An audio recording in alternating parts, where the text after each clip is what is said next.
Good morning friends, welcome to GSM creators. இன்றைக்கி நம்ம இந்த வீடியோவில் என்ன பார்க்க போகிறோம்னா தீபாவளியோட லாக் தான் பார்க்க போகிறோம். ஸோ ஃபஸ்ட்டு பாருங்கள், தீபாவளிக்கு முந்தின நாள் நைட்டு வந்து பார்த்திங்கன்னா மெஹந்தி போட்டிருக்கோம். அந்த மெஹந்தி வந்து பார்த்துட்ருக்கீங்க.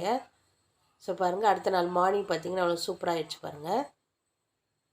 ஸோ இந்த மாதிரி ஃபெஸ்டிவல்ஸுக்கு இது போட்டால் கொஞ்சம் நல்லாயிருக்கும் பாருங்கள். ஒரு டெக்கரேஷன் தான், வேறு ஒன்றும் இல்லை.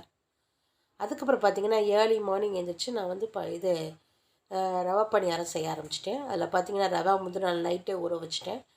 ஸோ 3/4 கப்பு ரவை ஊற வச்சு அதை மிக்சியில் அடித்து எடுத்துக்கிட்டேன். அதுக்கப்புறம் அதில் வந்து 1/2 கப்பு வந்து உங்களுக்கு மைதா மாவு ஆட் பண்ணிவிட்டு, அப்புறம் அதே 1/2 கப்பு சுகர் ஆட் பண்ணியிருக்கிறேன். அதே கப்லேயே மெஷர் பண்ணி எடுத்துக்கிட்டேன். ஸோ இப்போ இதெல்லாம் போட்டு இப்போ நல்லா மிக்ஸ் பண்ணி எடுத்துக்க போகிறேன். அதில் கொஞ்சம் பார்த்திங்கன்னா ஒரு பனானாவும் போட்டிருப்பேன் பாருங்கள். ஸோ அதுக்கப்புறம் நல்லா மிக்ஸ் பண்ணி இந்த பதத்தில் எடுத்துகிட்டு, அதுக்கப்புறம் ஒரு பாத்திரத்தில் எண்ணெய் காய வச்சுருக்கிறேன். ஸோ எண்ணெய் நல்லா பாயில் ஆன பிறகு நம்ம வந்து அந்த மிக்ஸ் பண்ண ரவை போட்டு எடுத்துட்டோம்னா அழகாக பணியாரம் ரெடி ஆகிடும் பாருங்கள். இந்த டெக்ஸ்சரில் நம்ம வந்து மிக்ஸ் பண்ணி எடுத்துக்கணும். ரொம்ப தண்ணியாகவும் இருக்கக்கூடாது, ரொம்ப கொலப்பாகவும் இருக்கக்கூடாது. ஓரளவு மீடியமாக எடுத்தோன்னா அது கொஞ்சம் புசு புசுன்னு வருது பாருங்கள். நான் சோடாப்பு கூட போடலை, ஆனால் புசுன்னு வருது பாருங்கள்.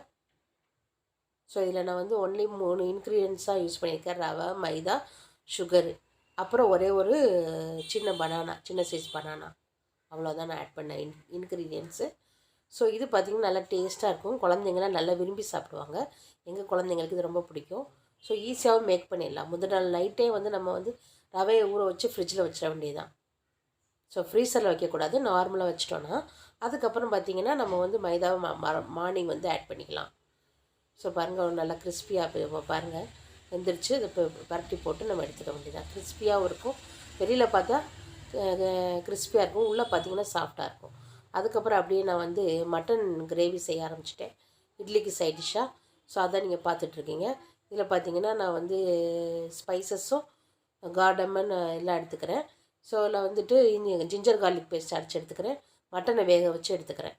ஸோ அதுக்கப்புறம் ஒரு பாத்திரத்தை காய வச்சு அதில் நான் வந்து எல்லா ஸ்பைசஸும் போட்டுக்கிறேன்.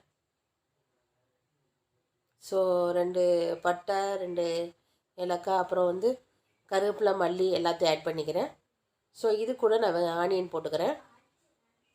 ஸோ ஆனியன் ஆட் பண்ண பிறகு கொஞ்சம் நேரம் ஃப்ரை பண்ணிக்கணும். ஸோ ஃப்ரை பண்ண பிறகு ஆட்டோமேட்டிக்காக நம்ம வந்து அந்த தக்காளி அரைச்சி வச்சோம் இல்லையா, அந்த பேஸ்ட்டை போட்டுக்க வேண்டியதான். அதுக்கப்புறம் நம்ம வந்து கொஞ்ச நேரம் கழித்து ஜிஞ்சர் கார்லிக் பேஸ்ட்டை ஆட் பண்ணிக்க வேண்டியதான். ஸோ இதை வந்து ஜிஞ்சர் கார்லிக் பேஸ்ட் ஆட் பண்ணிக்கிறேன். அது வந்து ஏன் ஃபுல்லாக நான் ஆட் பண்ணல அப்படின்னா, ஒரு 2 டீஸ்பூன் மட்டும் ஆட் பண்ணியிருக்கேன்னா அது கொஞ்சம் பிரியாணிக்கு ஆட் பண்ணலான்னு சொல்லிவிட்டு. ஸோ அதோடு நான் வந்து சால்ட் ஆட் பண்ணிக்கிறேன். இப்போ நல்லா மிக்ஸ் பண்ணி எடுத்துக்கிறேன். ஸோ மிக்ஸ் பண்ண பிறகு இப்போ அவ்வளோதான். வந்து பார்த்திங்கன்னா நான் வந்து மட்டன் மசாலா, ஆச்சி மட்டன் மசாலா வாங்கி வச்சுருந்தேன், அதை கொஞ்சம் ஆட் பண்ணிக்கிறேன். அதில் ஒரு 3 டேபிள் ஸ்பூன் ஆட் பண்ணால் போதும். அதோடு நான் மட்டனை போட்டு ஃப்ரை பண்ணிக்கிறேன். இப்போது வந்து இதுக்கு வந்து பார்த்திங்கன்னா நான் வேக வச்ச மட்டன், இதை வேக வச்ச மட்டன் இது வாட்டர் ஆட் பண்ணிட்டோம்னா போதும். போட்டு ஒரு 10 மினிட்ஸ் வந்து நல்லா பாயில் பண்ணி வச்சுக்க வேண்டியதான்.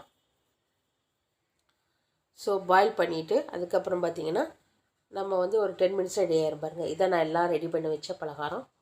ஸோ பார்த்திங்கன்னா இட்லி, பணியாரம், குழி பணியாரம், அதுக்கப்புறம் வந்துட்டு சானியன் ரைத்தா, பிரியாணி. ஸோ இது வந்து நான் எல்லாமே வந்து 9:30க்குள்ளே ரெடி பண்ணிட்டேன்.